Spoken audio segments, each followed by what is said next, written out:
2024 के चुनाव जिस तरह से एक के बाद एक सामने आते जा रहे हैं, इनके दिन कमते होते जा रहे हैं, उसी तरह से विपक्ष को इकट्ठा करने की बात भी लगातार सुर्खियों में बनी हुई है। इसके लिए नीतीश कुमार का सबसे बड़ा प्रयास माना जा रहा है और नीतीश कुमार के इस प्रयास को 23 जून को पटना में विपक्षी दलों की बैठक में अहम माना जा रहा है, जिसमें मोदी विरोधी खेमा जुटने वाला है। और इस बैठक में 2024 के चुनाव के लिए रणनीतियां, साथ ही पार्टी के एजेंडे और इसके अलावा विपक्षी दलों की जिनकी आपस में बहुत पुरानी चिर प्रतिद्वंदिता रही है, उनसे भी अहम साठगांठ या फिर कहिए कि मीटिंग में फैसला होने वाला है कि आखिर विपक्षी दल साथ मिलकर के किस तरह से चुनावी समीकरण को देखते हैं। 2024 के चुनाव में बीजेपी को सत्ता से हटाने के लिए सिंगल पॉइंट एजेंडा सेट करने का प्रयास होगा, लेकिन विपक्षी दलों का आपसी टकराव अब भी बरकरार है।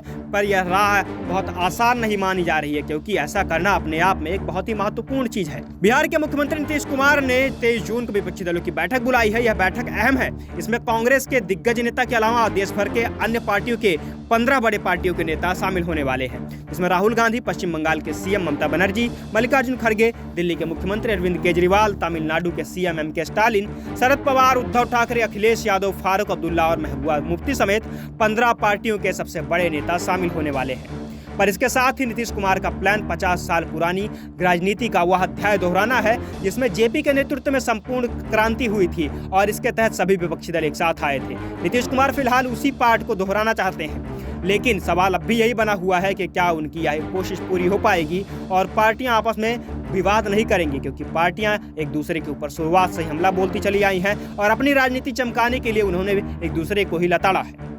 अब पश्चिम बंगाल में दोनों तरफ हमला बोला जा रहा है। एक तरफ कांग्रेस के ऊपर पंचायत चुनाव को लेकर के हिंसा का आरोप लगा रही है, तो दूसरी तरफ कांग्रेस ने टीएमसी के ऊपर आरोप लगाया हुआ है। इसके अलावा एक दूसरे के ऊपर आरोप लगाने में सबसे बड़ा नाम है अरविंद केजरीवाल का, क्योंकि अरविंद केजरीवाल की पार्टी शुरुआत में ही जब सत्ता में आई थी तभी से उन्होंने लगातार विपक्षी दलों पर और अन्य सभी छोटे मोटे दलों के ऊपर भ्रष्टाचार का आरोप लगाया था। इसके लिए 2014 में उन्होंने एक लिस्ट भी जारी की थी, जिसमें कांग्रेस के कई दिग्गज नेताओं का नाम लिया गया था। इसमें कपिल सिब्बल का भी नाम प्रमुख था। लेकिन देखने वाली बात यह है कि हाल ही के चुनाव में जब रामलीला मैदान में दिल्ली सरकार के अध्यादेश को वापस लाने के लिए जनता से गुहार की गई थी, तो उन्होंने कपिल सिब्बल को अपने मंच पर आने दिया था, मंच साबित किया था, मंच साझा किया था। और इसके अलावा कई बार उन्होंने कांग्रेस के साथ में गठबंधन भी किया हुआ है, जिससे यह देखने को साफ मिलता है कि अरविंद केजरीवाल केवल अपने स्वार्थ भुनाने के लिए, सत्ता साधने के लिए मजबूरी में आकर के केंद्रीय दलों के अलावा अब क्षेत्रीय दलों के साथ बैठक करने के लिए मजबूर हो रहे हैं। अरविंद केजरीवाल ने भी कांग्रेस में नहीं बन रही है।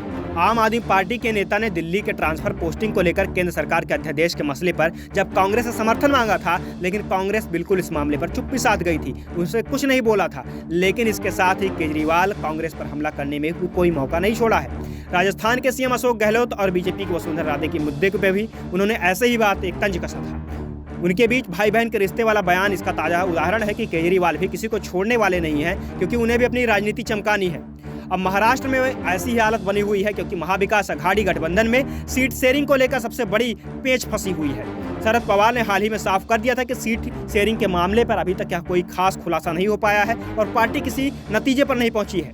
नीतीश के विपक्षी दल वाले प्लान में कांग्रेस, उद्धव और शरद पवार भी शामिल हैं। नीतीश की यही नज़र महाविकास अघाड़ी के बड़े दलों पर है। वहीं महाविकास अघाड़ी में औरंगजेब का मुद्दा भी सबसे गर्म है, क्योंकि इस मामले में एक के बाद एक नई बातें सामने आ रही हैं। महाअघाड़ी में शामिल वंचित बहुजन अघाड़ी के नेता प्रकाश अम्बेडकर जब 17 जून को खुलदाबाद गए थे, तो उन्होंने औरंगजेब की कब्र पर फूल चढ़ा दी थी। इसके बाद फिर से एकनाथ शिंदे की शिवसेना ने उन पर हमला बोला था और उद्धव सरकार से सवाल पूछने शुरू कर दिए थे कि आखिर ये कौन सी शिवसेना है जिसने फूल चढ़ाया है, वो भी औरंगजेब की कब्र पर।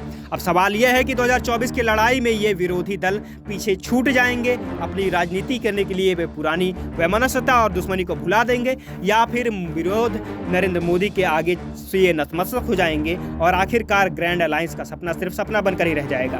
खैर, कुछ भी हो, इसके लिए समय बचा हुआ है। राजनीतिक दलों के पास भी समय है, नरेंद्र मोदी के पास भी समय है, क्योंकि आने वाले चुनाव को लेकर रणनीतियां बनाने के लिए सभी स्वतंत्र हैं और लगातार जद्दोजहद कर रहे हैं कि आखिर किस तरह से यह रणनीति सफल बन पाएगी। और साथ ही बीजेपी की कोशिश यही है कि छोटे मोटे क्षेत्रीय दलों को अपने साथ जोड़ करके एक बड़े दल के रूप में, एक बड़े संगठन के रूप में फिर से वापसी की जाए और तीसरी बार चुनाव जीत करके इतिहास बनाया जाए। खैर, अब आगे क्या होता है यह तो भविष्य के गर्भ में है, लेकिन देश और दुनिया की तमाम अन्य खबरों को भी जानने के लिए जुड़े रहिए हमारे चैनल के साथ और देखते रहिए SPN9 न्यूज़।